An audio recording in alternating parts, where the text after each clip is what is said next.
جی آج جیسے آپ کو پتا ہے کہ جی ہمارا ای سی پی کے ساتھ ایک میں کہتا ہوں اب تو لیگل پھٹا چل رہا ہے، بہت وسیع پیمانے پہ چلا گیا، اور ای سی پی کے سارے کارنامے جو ہیں وہ اب سامنے آ گئے، وہ کوئی ڈھکی چھپی بات نہیں رہی ہے۔ اور جس طرح پارلیمنٹ جو سو کالڈ پارلیمنٹ ہے جس میں یہ فارم 47 والے لوگ بیٹھے ہوئے ہیں، ان کا کریکٹر، ان کا بیہیویئر بھی آپ کے سامنے آ چکا ہے کہ جب بھی ان کو کوئی کہتا ہے کہ فارم 45 لے آؤ تو ہیلے بہانے کرتے ہیں، اور کورٹ آرڈرز، ٹریبونل آرڈرز کے باوجود آج تک جو ہے وہ فارم 45 اپنے جمع نہیں کرا سکے۔ جو انہوں نے جمع بھی کرایا وہ انہوں نے آر او آفس سے لایا اور ٹیسٹ کر کے جمع کرا دیے۔ تو یہ ساری چیزیں انڈر کوشچن ہے، انڈر کنسیڈریشن ہے، اور اس کے اندر یہ ہوا کہ آپ نے دیکھا کہ آرڈیننس آیا تھا ایک جس میں ریٹائرڈ ججز کو ٹریبونل بنانے کی بات کی گئی تھی، وہ ہم نے چیلنج کیا، وہ ڈیورنگ پینڈنسی ہے، اس میں اسٹے آرڈر گرانٹ ہوا آنریبل چیف جسٹس اسلام آباد ہائی کورٹ کی طرف سے مجھے، اور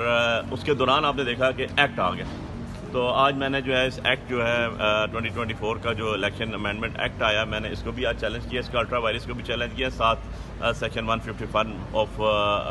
جو الیکشن ایکٹ 2017 ہے اس کی وائرس بھی چیلنج کیا، آج میں نے دائر کر دی ہے۔ اچھا علی بخاری فارم 45 انہوں نے جمع کروائے ہیں، کیا وہ فارم اور آپ کے فارم سیم ہے؟ بالکل بھی نہیں ہے جی، ہم نے تو ڈے فرسٹ سے یہی کہا تھا، نہ فارم 45 46 47 اپنے جو ریٹرن کینڈیڈیٹ جس کو ای سی پی نے کہا ہوا ہے اس نے جمع ہی اپنے نہیں کرائے۔ اس نے کہا میں آر او سے لے کے آؤں، ٹیسٹڈ کاپی آر او والی جمع کرا دی، اس کے اللہ پلے ہے ہی کچھ نہیں،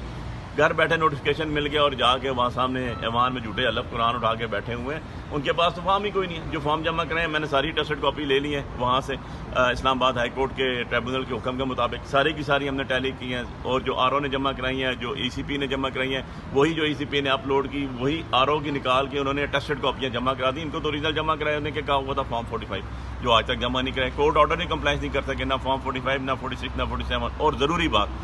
ای ایم ایس سسٹم نہ ای سی پی نے جمع کرایا نہ آر او نے جمع کرایا۔ تو یہ بھول رہے ہیں کہ ایسی بات نہیں ہے، وہ بھی جمع ہوگا، اور اس کے اندر ان سب کو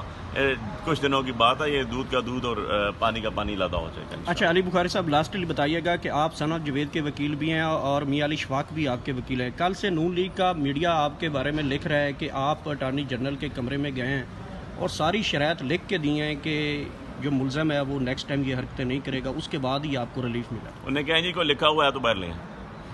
کہتے ہیں نا لکھا ہوا ہے، انہیں کہیں لکھا ہوا باہر لے کر آ جائیں جی۔ اور جھوٹ کے پاؤں نہیں ہوتے، نہ ہاتھ ہوتے ہیں، نہ منہ ہوتا ہے، نہ سر ہوتا ہے۔ جھوٹ کے بارے میں ایک ہی چیز ہوتی ہے کہ جھوٹ، تو یہ تو جھوٹ کی پیداوار ہے۔ میں نے کہا یار جو جھوٹے الف جھوٹے قرآن اٹھا سکتے ہیں ان سے آپ کیا چیز بعید ہے؟ وہ اللہ رسول کے نام جھوٹے اٹھا لیتے ہیں، ان کے بارے میں کیا ہے؟ ان کو تو اب میں اس سے آگے بات نہیں کرتا ہوں، ان کو تو کچھ اور بھی کہہ دیں تو وہ جھوٹے وہ بھی کر لیں گے، لیکن انہیں کہیں لے آئیں جی، آپ کو اگر آپ کا ریٹرن ہے کوئی اٹھا کے لے آئیں۔ بہت شکریہ۔